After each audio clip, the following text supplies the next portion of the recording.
Haemoglobin తగ్గడానికి గల కారణం ఏంటి? ఇది మహిళల్లో ఎక్కువ వస్తుంది అని అంటాం కదా, ఇది నిజమేనా? సో అనీమియా అంటే రక్తహీనత, హిమోగ్లోబిన్ తగ్గడం. ఇది సాధారణంగా చాలా మటుకు కేసెస్లో పోషక లోపంతో కూడిన రక్తహీనత ఉంటుంది. ఇది లేడీస్లో చాలా కామన్గా చూస్తాం. ఎందుకంటే వాళ్ళలో ఈ డైట్ పరంగా కానీ కొన్ని ఫుడ్ సరిగ్గా తీసుకోకపోవడము, ప్రతి నెల ఋతుస్రావం అవడము, కొన్నిసార్లు అది అధికంగా అవడము, ఇటువంటి సమస్యల వల్ల స్త్రీలలో ఎక్కువగా రక్తహీనతను గమనిస్తున్నాం. ఆల్మోస్ట్ 50% మంది స్త్రీలలో ఎంతో కొంత రక్తహీనత ఉంటుంది.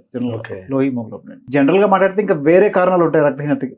ఇప్పుడు B12 డెఫిషియన్సీ కానీ, ఉత్పత్తి తగ్గడం వల్ల వచ్చే జబ్బులు కానీ, హిమోలైటిక్ అనీమియా రక్తం విరగడం వల్ల వచ్చే రక్తహీనత కానీ, ఇంకా జెనెటిక్ ప్రాబ్లమ్స్ వల్ల aplastic anaemia, bone marrow disorders, ఇవన్నీ రకరకాలు ఉంటాయి. కొన్ని పర్టికులర్గా చిన్నపిల్లలు వస్తాయి కొన్ని జబ్బులు, థాలసీమియా ఇటువంటివి. మైలోడిస్ప్లాస్టిక్ సిండ్రోమ్ మనకు జబ్బు ఉంది, దీనిలో కూడా రక్తహీనత వస్తుంది. పెద్ద వాళ్ళలో మెయిన్ గా వస్తుంది. ఏ ప్లాస్టిక్ అనీమియా జనరల్ గా ఎవరిలోనే రావచ్చు. మీరు తీసుకునే అదే మందులు, అదే నాణ్యమైన మందులు మెడ్ ప్లస్ బ్రాండ్స్ పై సగం ధరకే.